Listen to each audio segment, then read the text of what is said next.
차가운 겨울비가 서울의 밤거리를 적시고 있었습니다. 63세 이수진은 명동 고급 호텔 창가에 서서 쏟아지는 빗방울 사이로 분주하게 오가는 인파를 바라보고 있었습니다. 국내 최대 패션 그룹 르벨르의 회장이지만 오늘만큼은 이 도시가 낯설게 느껴졌습니다. 20년 만에 찾은 서울이었지만 이번에는 뭔가 다른 기운이 감돌았습니다. 파리 컬렉션을 성공적으로 마치고 일시적으로 귀국한 이수진은 창밖으로 보이는 서울의 변화된 모습에 감회가 새로웠습니다.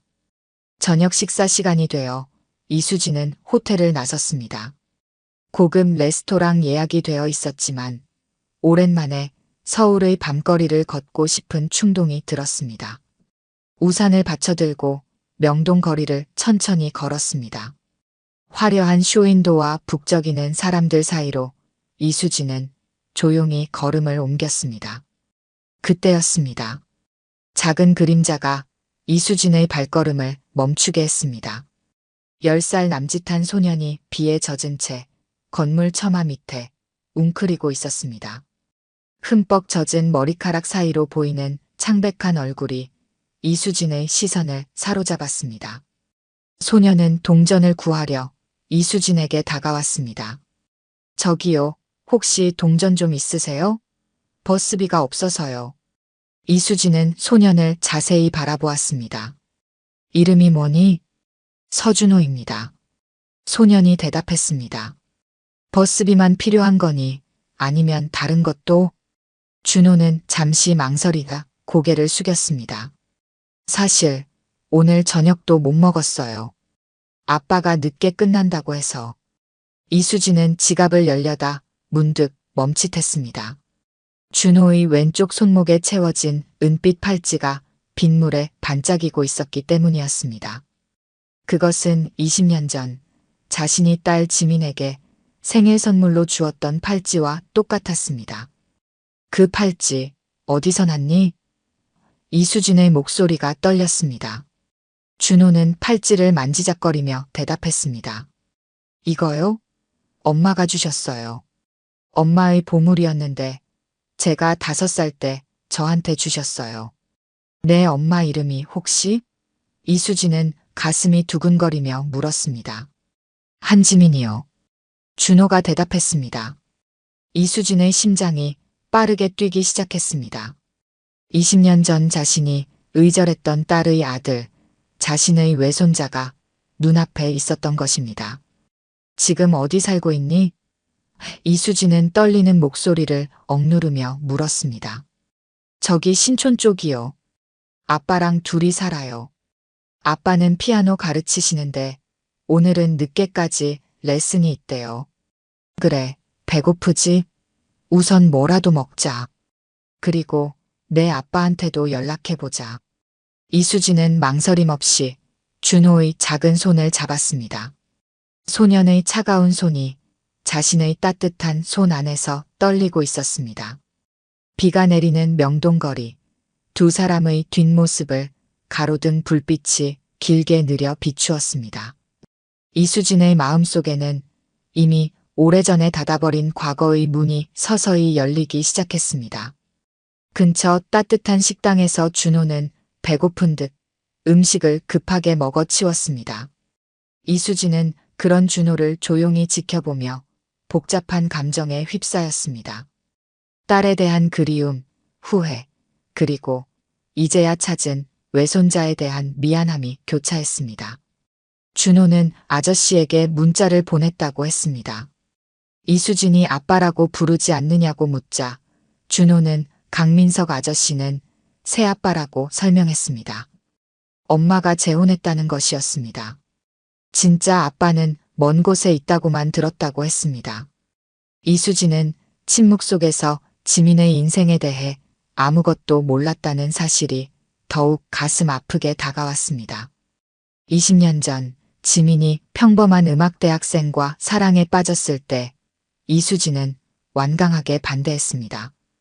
자신처럼 패션의 길을 가길 바랐던 딸이 음악을 선택하고 더구나 가난한 음악가와 결혼하려 한다는 사실에 격분했습니다. 결국 지민은 가출하듯 집을 나갔고 그 이후로 소식이 끊겼습니다. 그때 식당 문이 열리고 한 남자가 급하게 들어왔습니다. 40세 남짓한 나이에 단정한 차림새였지만 피곤함이 역력한 얼굴이었습니다. 강민석이었습니다. 그는 준호를 보자마자 달려와 안았습니다. 그러다 이수진을 발견하고 표정이 굳었습니다. 이수진은 민석에게 딸의 죽음에 대해 물었습니다.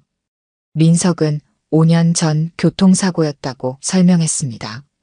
왜 연락하지 않았냐는 이수진의 물음에 민석은 20년 동안 딸을 버린 사람에게 연락할 처지가 아니었다고 답했습니다. 지민은 마지막까지 어머니를 기다렸지만 결국 만나지 못했다고 했습니다. 민석은 지민이 세상을 떠나기 전 자신에게 준호를 잘 키워달라고 부탁했다고 말했습니다. 비록 자신의 핏줄은 아니지만 지민이 남긴 가장 소중한 보물이기 때문이라고 했습니다. 이수진은 그 말에 깊은 감동을 느꼈습니다. 자신이 가족의 의미를 너무 좁게 생각했다는 것을 깨달았습니다. 이수진은 민석에게 준호를 만나게 해달라고 부탁했습니다. 자주 만나서 이제라도 할머니 역할을 하고 싶다고 말했습니다. 민석은 준호를 위한 일이라면 그러겠다고 답했습니다. 일주일 후 이수진은 신촌에 있는 민석의 작은 아파트를 방문했습니다. 30평도 안 되는 공간에 피아노 하나가 거실의 절반을 차지하고 있었습니다. 민석은 그 피아노로 학생들을 가르치며 생계를 이어가고 있었습니다. 준호는 할머니를 보자 반갑게 달려왔습니다. 이수진은 처음으로 준호를 꼭 안아보았습니다. 작고 따뜻한 몸에서 지민의 향기가 나는 것 같았습니다. 이수진은 준호에게 작은 전자피아노를 선물했습니다. 준호는 신이 나서 피아노를 만졌습니다. 민석은 이수진이 이렇게 변할 수 있다는 것이 믿기지 않았습니다. 20년 전의 차갑고 냉정했던 그 패션 디자이너가 이제는 손자를 위해 선물을 사오는 평범한 할머니가 되어 있었습니다. 민석은 솔직히 자신의 형편에 준호를 제대로 뒷바라지해주기 힘든 상황이라고 말했습니다. 준호는 정말 재능이 있는데 말입니다. 이수진은 자신이 도울 수 있다고 제안했습니다. 준호의 학비든 레슨비든 필요한 것은 무엇이든 지원하겠다고 했습니다. 이것은 딸을 위해서이기도 하다고 했습니다. 지민에게 해주지 못한 것들을 준호에게라도 해주고 싶다고 했습니다. 준호는 피아노 앞에 앉아 연주를 시작했습니다. 놀랍게도 복잡한 멜로디가 흘러나왔습니다. 이수진은 놀란 눈으로 준호를 바라보았습니다. 민석은 지민의 피가 흐르는 것 같다고 했습니다. 특별한 레슨 없이도 곡을 들으면 바로 따라치며 절대 음감이 있다고 했습니다. 이수진은 준호와 민석에게 자신의 집에서 함께 지내자고 제안했습니다. 준호의 미래를 위해서이고 자신도 외롭다고 했습니다. 이제 와서 가족의 소중함을 깨달았다고 말했습니다. 민석은 준호에게 물어보겠다고 했습니다. 준호는 할머니 집에 피아노가 있냐고 물었습니다. 이수진은 내일이라도 들여놓을 수 있다고 답했습니다. 준호는 가겠다고 했지만 민석도 함께 와야 한다고 했습니다. 이수진은 민석을 위한 피아노 레슨실을 따로 마련해 주겠다고 제안했습니다. 민석은 준호를 위해 동의했습니다. 이렇게 세 사람의 새로운 생활이 시작되었습니다. 이수진의 강남 펜트하우스로 민석과 준호가 이사를 했고 집 한쪽에는 민석을 위한 피아노 스튜디오가 마련되었습니다. 준호는 할머니가 준비한 넓은 방에서 살게 되었고 최고급 그랜드 피아노도 생겼습니다. 하지만 새로운 시작은 항상 쉽지만은 않았습니다. 서로 다른 세계에서 살아온 세 사람이 한 지붕 아래 살게 되면서 예상치 못한 충돌이 시작되었습니다. 이수진의 펜트하우스에서의 생활은 준호에게 완전히 새로운 세계였습니다. 넓은 거실과 바닥부터 천장까지 이어지는 창문, 24시간 대기하는 가사 도우미, 그리고 자신만의 방과 욕실까지 모든 것이 낯설고 어색했습니다. 준호는 고급 레스토랑 셰프 출신의 가정부가 차린 아침 식사 앞에서 숟가락을 들지 못했습니다. 배가 안 고프다며 먹지 않았습니다. 민석은 걱정스러운 표정으로 준호에게 학교에 늦을 것이라며 먹으라고 재촉했습니다. 이수진은 준호를 위해 강남의 유명한 사립초등학교를 알아보았습니다. 음악 교육이 특화된 학교로 준호의 재능을 키우기에 최적의 장소라고 생각했습니다. 등교 시간, 이수진의 고급 세단이 학교 앞에 멈추자 다른 아이들이 호기심 어린 눈으로 쳐다보았습니다. 대부분 재벌가 자제들이 다니는 학교에서도 이수진의 차는 눈에 띄었습니다. 교실에 들어서자 모든 시선이 준호에게 집중되었습니다. 담임 선생님이 준호를 소개했습니다. 쉬는 시간 몇몇 아이들이 준호에게 다가와 이수진의 손자가 맞냐고 물었습니다. 준호가 그렇다고 하자 왜 이제야 전학 왔냐며 의심스러워했습니다. 준호는 최근에 만났다고만 대답했습니다. 소문은 빠르게 퍼졌습니다. 이수진 회장이 갑자기 나타난 손자를 데려와 함께 산다는 이야기가 학교 전체에 퍼지기 시작했습니다. 아이들은 준호를 주운 손자라고 놀리기 시작했습니다. 준호는 점심시간에 혼자 교실 한쪽에서 도시락을 먹었습니다. 전에 다니던 학교에서는 친구들이 많았는데 이곳에서는 모두가 그를 이상한 눈으로 바라보는 것 같았습니다. 하교 시간, 준호는 다른 아이들보다 먼저 교실을 빠져나왔습니다. 학교 정문 앞에서 이수진이 기다리고 있었습니다. 이수진이 학교 생활이 어땠는지 물었지만 준호는 괜찮았다며 억지로 미소를 지었습니다. 그날 저녁 준호는 거의 식사를 하지 않았습니다. 민석은 걱정스러운 눈빛으로 준호를 바라보았습니다. 준호의 방에서 민석은 무슨 일이 있었는지 물었고 준호는 결국 울음을 터뜨렸습니다. 아이들이 자신을 주운 손자라고 놀렸다고 했습니다. 할머니가 자신을 버렸다가 다시 주었다는 이야기를 한다고 했습니다. 민석은 준호를 꼭 안아주었습니다. 그는 이것이 단순한 적응 문제가 아님을 알았습니다. 준호가 겪는 정체성의 혼란과 소속감의 부재는 쉽게 해결될 문제가 아니었습니다. 이수진도 이 상황을 지켜보며 깊은 고민에 빠졌습니다. 자신이 준호에게 최고의 환경을 제공했다고 생각했지만 정작 아이에게 필요한 것은 물질적인 풍요로움이 아니라는 것을 깨닫기 시작했습니다. 다음 날 아침 이수진은 준호에게 오늘은 학교에 가지 않고 함께 시간을 보내자고 제안했습니다. 그리고 음악 콩쿠르가 있는데 참가해보면 어떻겠냐고 물었습니다. 준호는 눈을 반짝이며 정말로 참가해도 되냐고 물었습니다. 이렇게 준호는 새로운 목표를 갖게 되었습니다. 하지만 학교에서의 어려움은 계속되었습니다. 그럼에도 불구하고 콩쿠르를 준비하며 점차 자신감을 찾아가기 시작했습니다. 민석은 매일 저녁 준호와 함께 피아노를 연습했고 이수진은 그 모습을 지켜보며 서서히 진정한 가족의 의미를 배워가고 있었습니다. 봄이 찾아온 어느 날 이수진은 거실에서 흘러나오는 피아노 소리에 발걸음을 멈췄습니다. 준호가 연주하는 쇼팽의 녹턴이었습니다.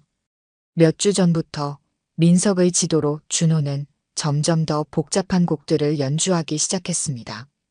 이수진은 그 자리에 서서 연주가 끝날 때까지 움직이지 않았습니다. 연주가 끝나고 이수진은 준호에게 다가가 정말 아름답게 연주한다고 말했습니다. 준호는 할머니도 좋아하냐고 물었습니다. 이수진은 준호의 어머니도 음악을 정말 좋아했다고 말했습니다. 하지만 자신은 그것을 이해하지 못했다고 고백했습니다. 이제야 음악의 아름다움을 조금씩 알아가고 있다고 했습니다. 준호야, 내 피아노 선생님이 어떻게 지내시니? 이수진이 물었습니다. 준호는 최근에 이수진이 소개해준 유명한 피아니스트에게 레슨을 받기 시작했습니다. 김 교수님은 엄청 까다로우세요. 한 소절만 틀려도 처음부터 다시 치라고 하세요. 하지만 정말 많이 배우고 있어요.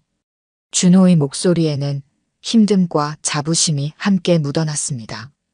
민석은 주방에서 커피를 마시며 그 모습을 지켜보고 있었습니다. 그는 준호가 이렇게 빠르게 성장하는 모습을 보며 자랑스러움을 느꼈습니다. 동시에 준호가 점점 더 높은 수준의 음악 세계로 들어가는 것에 대한 두려움도 있었습니다. 자신의 가르침만으로는 더 이상 준호를 이끌어줄 수 없다는 것을 알았기 때문입니다. 다음 날 아침, 민석은 이수진의 집무실을 찾았습니다. 이수진은 파리 패션쇼 준비를 위한 디자인, 스케치를 검토하고 있었습니다. 들어오세요. 이수진이 말했습니다. 잠시 이야기 좀 할 수 있을까요? 민석이 조심스럽게 물었습니다. 이수진은 안경을 벗고 민석을 바라보았습니다. 예전과 달리 이제는 민석을 가족으로 받아들이고 있었습니다. 무슨 일이에요? 준호에 관해서입니다. 요즘 그 아이의 실력이 놀라울 정도로 발전하고 있어요. 전국 청소년 피아노 콩쿠르가 2달 후에 있는데 준호를 참가시키려고 합니다. 이수진의 눈이 커졌습니다. 정말요? 그렇게 실력이 좋아요? 네, 김 교수님도 준호의 재능은 보기 드물다고 하셨어요.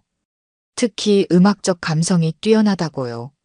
민석의 얼굴에는 자부심이 가득했습니다. 이수진은 잠시 생각에 잠겼습니다. 콩쿠르 준비에 필요한 건 무엇이든 말씀하세요. 제가 도울게요. 사실 준호가 학교 적응에 여전히 어려움을 겪고 있어요. 콩쿠르 준비와 병행하기가 힘들 것 같습니다. 민석의 얼굴에 걱정이 스쳤습니다. 이수진은 책상에 놓인 캘린더를 바라보았습니다. 그럼 잠시 홈스쿨링은 어떨까요? 콩쿠르가 끝날 때까지만요. 그동안 학교 공부는 가정교사를 붙여드릴게요. 민석은 고개를 끄덕였습니다. 그게 좋을 것 같습니다. 감사합니다. 그날 저녁 이수진과 민석은 준호에게 콩쿠르 참가 계획을 이야기했습니다. 준호의 눈이 반짝였습니다. 정말요? 제가 콩쿠르에 나가도 돼요? 물론이지. 내 재능을 마음껏 보여줄 수 있는 기회야. 이수진이 말했습니다. 준호는 기뻐하며 두 어른을 번갈아 바라보았습니다. 근데 학교는요? 콩쿠르가 끝날 때까지 잠시 집에서 공부하기로 했단다. 가정교사 선생님이 오실 거야. 민석이 준호의 머리를 쓰다듬으며 말했습니다. 준호는 안도의 표정을 지었습니다. 사실 그는 학교에 가는 것이 두려웠습니다. 친구들의 놀림과 따돌림은 점점 심해지고 있었습니다. 그날부터 준호의 콩쿠르 준비가 본격적으로 시작되었습니다. 매일 아침 가정교사와 함께 일반 과목을 공부한 후 오후에는 김 교수와 피아노 레슨을 받았습니다. 저녁에는 민석과 함께 연습곡을 다듬었습니다. 시간이 흐르면서 준호는 놀라운 성장을 보였습니다. 그의 연주는 날이 갈수록 깊이가 더해졌습니다. 김 교수도 놀라워했습니다. 이 아이는 음악을 이해하는 능력이 타고났어요. 단순히 기술적으로 연주하는 것이 아니라 음악의 마음을 전달하는 능력이 있습니다. 이수진은 매일 저녁 준호의 연습을 조용히 지켜보았습니다. 처음에는 음악에 대한 이해가 없어 단순히 손자의 노력을 응원하는 마음이었지만 시간이 지날수록 준호의 음악에 깊이 빠져들었습니다. 어느새 그녀는 준호가 연주하는 쇼팽, 리스트, 베토벤의 음악을 구분할 수 있게 되었고 그 안에 담긴 감정을 느낄 수 있게 되었습니다. 콩쿠르가 한 달 앞으로 다가왔을 때 예상치 못한 일이 발생했습니다. 이수진의 회사에서 중요한 패션쇼 일정이 확정되었습니다. 바로 준호의 콩쿠르와 같은 날이었습니다. 이수진은 일정을 확인하고 충격을 받았습니다. 그녀는 회의실에서 직원들과 미팅을 마친 후 사무실로 돌아와 깊은 고민에 빠졌습니다. 이 패션쇼는 그녀의 경력에서 가장 중요한 행사 중 하나였습니다. 5년 만에 직접 디자인한 컬렉션을 선보이는 자리였고 세계 각국의 바이어와 언론이 모두 모일 예정이었습니다. 그러나 동시에 준호의 콩쿠르도 그에게는 인생에서 중요한 순간이었습니다. 이수진은 창밖을 바라보며 20년 전으로 돌아갔습니다. 딸 지민이 첫 피아노 발표회를 했을 때 그녀는 중요한 해외 미팅을 이유로 참석하지 않았습니다. 그것이 그들 사이의 갈등이 시작된 순간 중 하나였습니다. 그녀는 책상 서랍에서 오래된 사진첩을 꺼냈습니다. 지민의 어린 시절 사진들이 담겨 있었습니다. 사진 속에서 지민은 항상 밝게 웃고 있었지만 점점 성장할수록 그 미소가 사라져갔습니다. 이수진은 자신이 딸의 삶에서 얼마나 많은 중요한 순간들을 놓쳤는지 깨달았습니다. 이번에는 달라야 해. 이수진은 작은 소리로 중얼거렸습니다. 그녀는 비서를 불러 패션쇼 일정 조정을 검토해보라고 지시했습니다. 하지만 모든 준비가 이미 진행 중이었고 해외 게스트들의 일정도 확정된 상태였습니다. 변경은 거의 불가능했습니다. 그날 저녁 이수진은 준호의 연습실 문 앞에 서 있었습니다. 안에서는 준호가 열심히 콩쿠르 곡을 연습하고 있었습니다. 그녀는 문을 두드리지 못한 채 한동안 그 자리에 서 있었습니다. 어떻게 준호에게 콩쿠르 날 자신이 참석하지 못할 수도 있다는 사실을 말해야 할지 고민했습니다. 그때 민석이 복도에서 이수진을 발견했습니다. 무슨 일 있으세요? 민석이 조용히 물었습니다. 이수진은 한숨을 쉬었습니다. 패션쇼가 준호 콩쿠르와 같은 날이에요. 민석의 표정이 굳었습니다. 그는 이수진의 업계에서의 위치와 이 패션쇼의 중요성을 알고 있었습니다. 이해합니다. 준호에게는 제가 설명할게요. 민석이 말했습니다. 이수진은 고개를 저었습니다. 아니에요. 제가 직접 말할게요. 하지만 어떻게든 두 곳 다 참석할 방법을 찾아볼게요. 민석은 이수진의 눈에서 진심을 읽었습니다. 그녀가 정말로 준호를 위해 노력하고 있다는 것을 느꼈습니다. 다음 날 이수진은 회사 최고 간부들과 긴급 회의를 소집했습니다. 그녀는 패션쇼 일정을 오전으로 앞당기고 자신의 인사말과 주요 프레젠테이션을 맨 처음에 배치해달라고 요청했습니다. 그렇게 하면 오후에 준호의 콩쿠르에 참석할 수 있었습니다. 불가능합니다, 회장님. 행사 책임자가 말했습니다. 주요 미디어 취재와 VIP 게스트들의 일정이 모두 오후로 맞춰져 있습니다. 특히 파리와 밀라노에서 오는 바이어들은 오전 비행기로 도착합니다. 이수진은 단호했습니다. 그럼 내가 직접 디자인한 컬렉션 발표는 오전에 하고 다른 라인은 오후에 진행하세요. 어떻게든 방법을 찾아주세요. 회의실을 나온 이수진은 휴대폰으로 준호의 콩쿠르 시간을 다시 확인했습니다. 오후 3시에 시작해서 준호의 차례는 대략 4시 30분경이 될 것으로 예상되었습니다. 패션쇼가 오전 11시에 시작한다면 자신의 컬렉션 발표 후 행사장을 빠져나와 콩쿠르장으로 이동할 시간이 있을 것이었습니다. 그러나 한 가지 문제가 더 있었습니다. 이수진의 오랜 라이벌이자 업계의 또 다른 거물인 정현주가 이 소식을 듣고 이수진을 찾아왔습니다. 이수진, 정말 패션쇼 도중에 자리를 비울 생각이야? 정현주가 놀란 표정으로 물었습니다. 내 컬렉션 발표만 마치면 돼. 나머지는 팀이 잘 해낼 거야. 이수진이 담담하게 대답했습니다. 정현주는 조소를 띠며 웃었습니다. 패션계의 여왕이 손자 때문에 자신의 가장 중요한 쇼를 포기한다니. 놀랍군. 그렇게 될 줄은 몰랐어. 이수진은 날카로운 시선으로 정현주를 바라보았습니다. 포기가 아니야. 우선순위를 정한 것뿐이야. 그 우선순위가 너를 몰락시킬 수도 있어. 이 바닥은 냉정해. 잠시라도 주춤하면 모든 것을 잃을 수 있다는 걸 너도 잘 알잖아.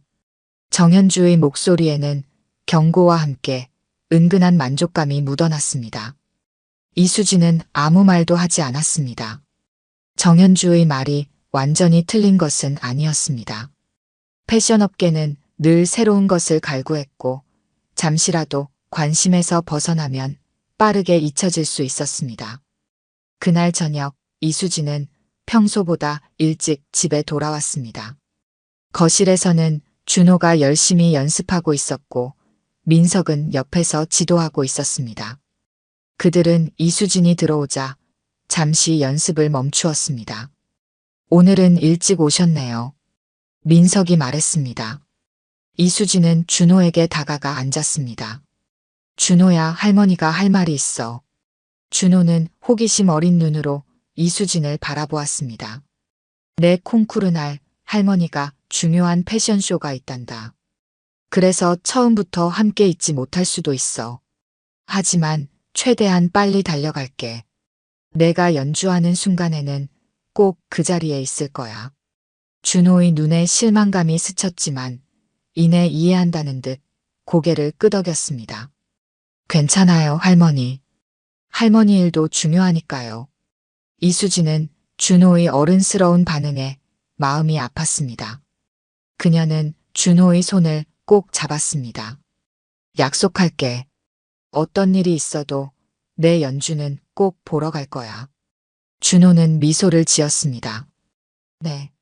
그때 제 최고의 연주를 들려드릴게요. 이수진은 준호를 안아주었습니다. 그녀의 마음속에는 확고한 결심이 자리 잡았습니다.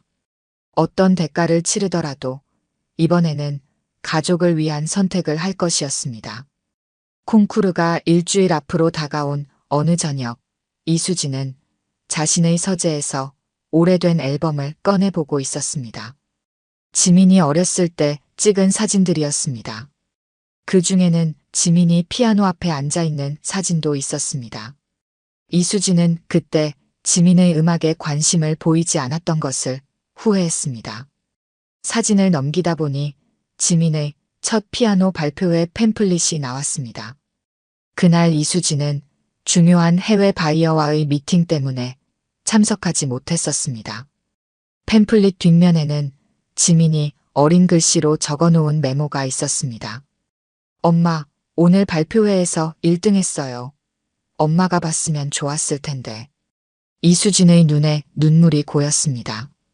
그녀는 딸의 인생에서 얼마나 많은 중요한 순간들을 놓쳤는지 생각하니 가슴이 아팠습니다. 문득 서재 문이 열리고 준호가 들어왔습니다. 할머니, 제가 방해 좀 해도 될까요? 준호가 조심스럽게 물었습니다. 이수진은 서둘러 눈물을 닦았습니다. 물론이지. 들어오렴. 준호는 이수진이 보고 있던 앨범에 호기심을 보였습니다. 이수진은 준호를 불러 함께 앨범을 보았습니다. 이건 내 엄마가 어렸을 때 찍은 사진이란다. 이수진이 설명했습니다. 준호는 엄마의 어린 시절 모습을 처음 보는 것이었습니다. 그는 사진 속 지민을 물끄러미 바라보았습니다. 엄마가 저랑 닮았네요. 준호가 말했습니다. 그래, 정말 많이 닮았구나. 이수진이 준호의 머리를 쓰다듬으며 말했습니다. 준호는 피아노 앞에 앉은 지민의 사진을 가리켰습니다. 엄마도 피아노를 쳤어요? 그럼. 내 엄마는 어릴 때부터 음악을 정말 좋아했단다. 하지만 할머니는 그때 내 엄마의 재능을 제대로 알아주지 못했어. 이수진의 목소리에는 후회가 묻어났습니다. 준호는 잠시 생각에 잠겼습니다. 그럼 제가 피아노 치는 건 엄마한테 물려받은 거예요? 이수진은 미소를 지었습니다. 그런 것 같구나. 내 안에 엄마의 재능이 살아있는 거야. 준호의 눈이 반짝였습니다. 그는 마치 엄마와 연결된 것 같은 느낌을 받았습니다. 할머니, 전 콩쿠르에서 꼭 1등 할 거예요. 엄마를 위해서요. 이수진은 준호를 꼭 안아주었습니다. 그래. 할머니는 내가 무슨 일을 하든 응원할게. 그 순간 이수진은 중요한 결정을 내렸습니다. 패션쇼 일정을 어떻게든 조정해서라도 준호의 콩쿠르에 전체를 참석하기로 한 것입니다. 이번에는 과거의 실수를 반복하지 않겠다고 다짐했습니다. 다음 날 아침, 이수진은 회사에 도착하자마자 비서를 불렀습니다. 패션쇼 일정을 전면 재조정해 주세요. 내 컬렉션은 오전 중으로 모두 선보일 수 있도록요. 오후이시면 행사장을 나설 수 있게 해주세요. 비서는 놀란 표정이었지만 고개를 끄덕였습니다. 알겠습니다, 회장님. 하지만 많은 조정이 필요할 것 같습니다. 어떤 조정이 필요하든 해주세요. 이건 제게 정말 중요한 일입니다. 비서가 나간 후 이수진의 사무실 문이 다시 열렸습니다. 이번에는 회사의 부사장 김태우였습니다. 회장님, 패션쇼 일정 변경에 대해 들었습니다. 정말 확실하신가요? 해외 바이어들과 언론사들이 이미 일정을 확정했습니다. 변경하면 상당한 혼선이 있을 수 있습니다. 이수진은 단호하게 대답했습니다. 태우 씨, 우리 회사가 20년 넘게 업계를 선도해왔어요. 한 번의 일정 변경으로 무너질 만큼 약하지 않아요. 김태우는 한숨을 쉬었습니다. 정현주 회장이 이 소식을 들었다고 합니다. 그녀가 이 틈을 노려 우리 주요 바이어들에게 접근하고 있다는 소문이 있습니다. 이수진의 표정이 굳었습니다. 정현주는 20년 넘게 그녀의 라이벌이었고 항상 르벨르 그룹의 자리를 넘보고 있었습니다. 그녀가 뭘 하든 상관없어요. 우리는 우리의 길을 갈 뿐입니다. 이수진이 말했습니다. 그러나 그녀의 마음속에는 불안함이 자리 잡았습니다. 정현주가 이 기회를 어떻게 활용할지 충분히 예상할 수 있었습니다. 그날 저녁 이수진이 집으로 돌아오자 현관에서부터 격렬한 피아노 소리가 들렸습니다. 준호가 콩쿠르 곡을 열심히 연습하고 있었습니다. 이수진은 조용히 거실로 들어가 소파에 앉아 준호의 연주를 듣기 시작했습니다. 리스트의 라 캠파넬라였습니다. 기교적으로 매우 어려운 곡이었지만 준호의 작은 손가락이 건반 위에서 놀라운 속도와 정확성으로 움직였습니다. 그러나 중간에 갑자기 준호가 연주를 멈추고 좌절한 표정으로 건반을 내려다보았습니다. 안 돼. 여기서 자꾸 실수해. 준호가 중얼거렸습니다. 민석이 옆에서 준호를 격려했습니다. 괜찮아, 준호야. 다시 시도해보자. 이 부분은 좀 더 천천히 연습해보자. 준호는 다시 같은 부분을 천천히 연습하기 시작했습니다. 한음 한음 정확하게 짚어가며 실수했던 부분을 극복하려고 노력했습니다. 이수진은 준호의 집중하는 모습을 보며 깊은 감동을 느꼈습니다. 어린 나이에 이렇게 열심히 노력하는 모습이 대단했습니다. 그리고 무엇보다 민석이 준호를 가르치는 모습에서 진정한 아버지의 모습을 보았습니다. 비록 혈연 관계는 아니지만 민석은 준호에게 진정한 아버지였습니다. 연습이 끝나고 준호는 이수진을 발견했습니다. 할머니, 언제 오셨어요? 방금 왔어. 연주 정말 아름다웠어. 이수진이 미소 지으며 말했습니다. 아직 완벽하지 않아요. 자꾸 같은 부분에서 실수해요. 준호가 볼을 부풀렸습니다. 완벽함을 추구하는 것은 좋지만 때로는 실수도 음악의 일부란다. 그 실수를 어떻게 극복하느냐가 진정한 연주자를 만드는 거야. 이수진이 말했습니다. 민석은 놀란 표정으로 이수진을 바라보았습니다. 그녀의 말은 마치 오랜 음악가의 조언 같았습니다. 이수진은 준호와 음악을 통해 변화하고 있었습니다. 저녁 식사 시간, 세 사람은 함께 테이블에 앉았습니다. 이수진은 패션쇼 일정 변경에 대해 이야기했습니다. 준호의 콩쿠르 전체를 볼 수 있게 조정했다고 말했습니다. 준호는 기쁜 표정으로 할머니에게 감사하다고 말했습니다. 민석도 감사의 마음을 전했지만 이수진의 사업에 영향이 있을까 걱정되는 표정이었습니다. 걱정하지 마세요. 가족이 우선입니다. 이수진의 말에는 확신이 담겨 있었습니다. 그날 밤 이수진은 오랜만에 편안한 마음으로 잠자리에 들었습니다.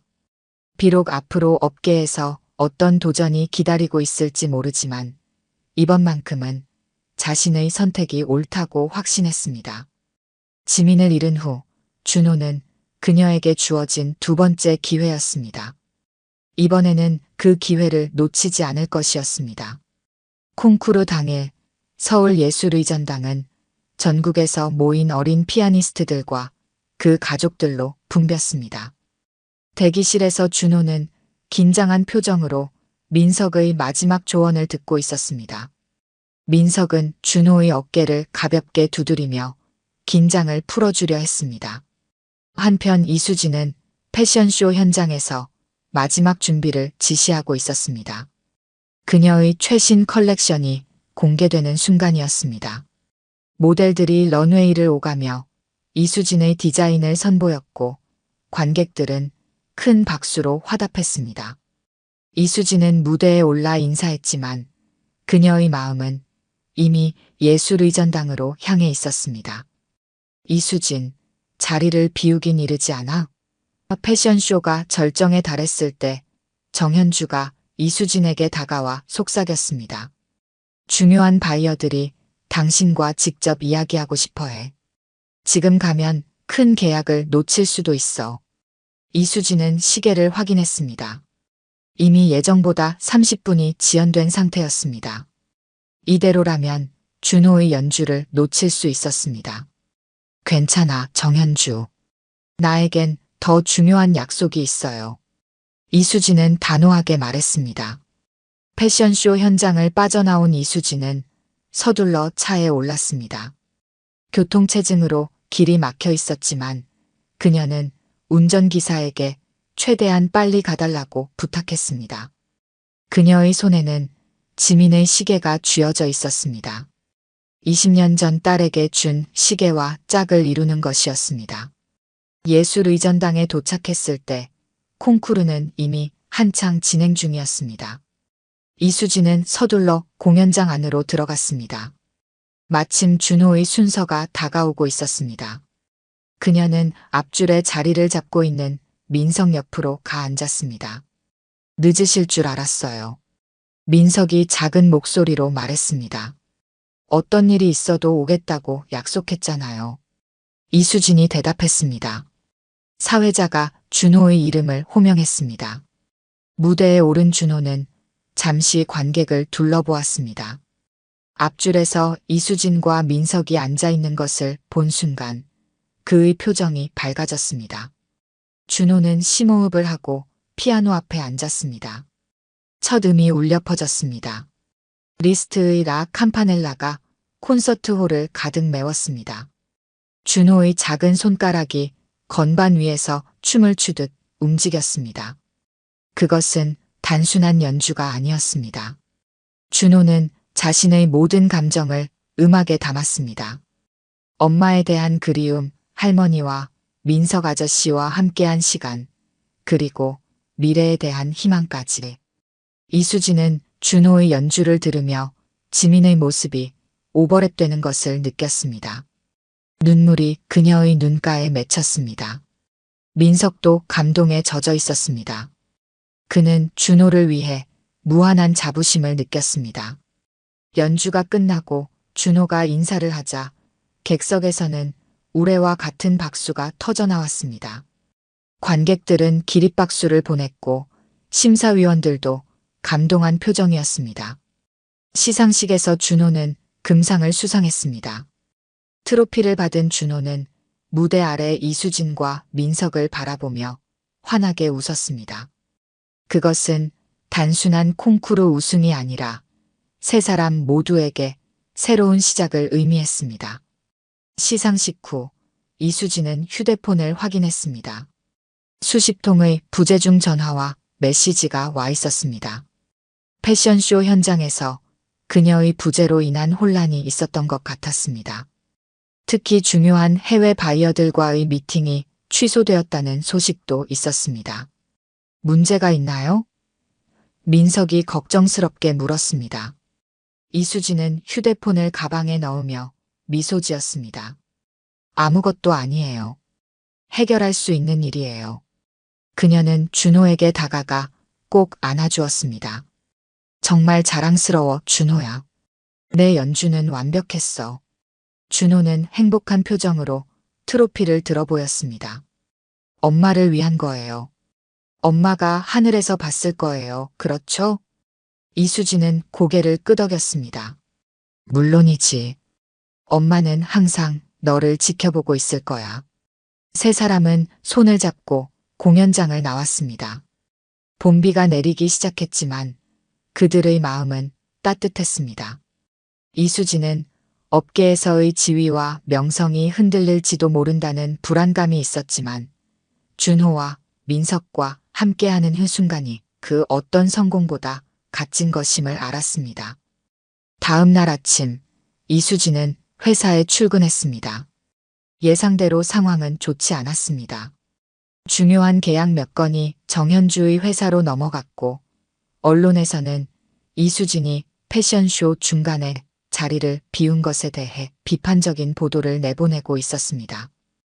회장님, 위기입니다. 김태우 부사장이 보고했습니다. 정현주가 우리의 주요 고객들을 공략하고 있어요. 그녀는 르벨르가 더 이상 패션 업계를 선도할 수 없다고 떠들고 다닙니다. 이수진은 차분하게 대화를 들었습니다. 그리고 결단을 내렸습니다. 새로운 전략을 짜세요. 이번 일을 위기가 아닌 기회로 만들 겁니다. 그날 저녁 이수진은 집에서 준호와 민석에게 자신의 계획을 이야기했습니다. 르벨르의 새로운 라인으로 하모니를 출시할 것이라고 했습니다. 패션과 음악이 결합된 새로운 개념의 컬렉션이었습니다. 그리고 준호가 그 첫 번째 쇼의 음악을 맡아주었으면 한다고 말했습니다. 준호는 놀란 표정이었지만 이내 기쁜 마음으로 수락했습니다. 민석도 이 아이디어에 흥미를 보였습니다. 그는 음악 감독으로서 이수진의 패션쇼에 참여하게 되었습니다. 이렇게 세 사람은 서로의 세계를 공유하기 시작했습니다. 이수진은 준호의 음악을, 준호는 할머니의 패션을, 민석은 두 사람의 재능을 연결하는 역할을 했습니다. 그들은 진정한 가족이 되어가고 있었습니다. 가을이 깊어가던 어느 날 이수진의 대저택에서는 특별한 행사가 열렸습니다. 하모니 컬렉션 론칭을 기념하는 프라이빗 쇼였습니다. 패션계의 주요 인사들과 음악계 인사들이 함께 초대되었습니다. 행사장은 르벨르의 최신 디자인으로 꾸며졌고 중앙에는 그랜드 피아노가 놓여 있었습니다. 그것은 이수진이 준호를 위해 특별히 주문 제작한 것이었습니다. 피아노 몸체에는 르벨르의 로고와 함께 작은 음표들이 새겨져 있었습니다. 손님들이 모이기 시작했습니다. 정현주도 초대받았습니다. 그녀는 르벨르가 침체기에 빠졌다고 생각했기에 이 행사가 어떻게 진행될지 궁금해하며 참석했습니다. 행사가 시작되고 이수진이 무대에 올랐습니다. 그녀는 짧게 인사말을 전했습니다. 오늘 저는 패션과 음악이 만나는 새로운 여정을 시작하려 합니다. 하모니는 단순한 옷이 아닌 감정과 이야기를 담은 예술입니다. 그리고 이 여정에 저와 함께할 특별한 두 사람을 소개합니다. 이수진은 민석과 준호를 무대로 초대했습니다. 민석은 음악 감독으로, 준호는 이 컬렉션의 음악적 영감을 준 아티스트로 소개되었습니다. 준호가 피아노 앞에 앉자 객석에서는 놀란 표정들이 보였습니다. 10살 소년이 이런 중요한 행사에서 연주한다는 것이 의외였습니다. 하지만 준호가 첫 음을 연주하는 순간 모든 의심은 사라졌습니다. 준호의 연주와 함께 모델들이 런웨이에 등장했습니다. 르벨르의 하모니 컬렉션은 음악적 요소를 패션에 접목시킨 혁신적인 디자인이었습니다. 의상의 패턴은 음표와 선율을 형상화했고 색상은 다양한 음색을 표현했습니다. 준호의 연주는 이 컬렉션의 완벽한 배경음악이 되었습니다. 쇼가 끝나고 객석에서는 열렬한 박수갈채가 이어졌습니다. 심지어 정현주조차 감탄의 표정을 감추지 못했습니다. 이수진은 민석과 준호와 함께 무대에 서서 인사했습니다. 그들은 이제 하나의 팀이자 가족이었습니다. 행사 후 리셉션에서 여러 매체의 취재가 이어졌습니다. 한 기자가 이수진에게 물었습니다. 이번 컬렉션은 매우 개인적인 이야기를 담고 있다고 들었습니다. 영감의 원천이 무엇인가요? 이수진은 준호를 바라보며 미소 지었습니다. 제 딸이 음악을 사랑했습니다. 그녀는 제가 이해하지 못했던 음악의 아름다움을 알고 있었죠. 그리고 이제 제 손자를 통해 저도 그 아름다움을 배우고 있습니다. 하모니는 우리 가족의 이야기입니다. 그날 밤 행사가 끝나고 세 사람은 이수진의 집 테라스에 앉아 있었습니다. 가을 하늘에는 별들이 반짝이고 있었습니다. 준호는 이수진과 민석 사이에 앉아 있었습니다. 오늘 정말 멋졌어요. 준호가 말했습니다. 다들 제 연주를 좋아해 주셨어요. 당연하지. 이수진이 준호의 머리를 쓰다듬었습니다. 내 연주는 완벽했어. 그런데 할머니, 앞으로도 계속 이렇게 지낼 수 있는 거죠? 우리 셋이서? 이수진은 민석과 눈을 마주쳤습니다. 그들은 서로에게 무언의 이해를 교환했습니다. 물론이지, 준호야.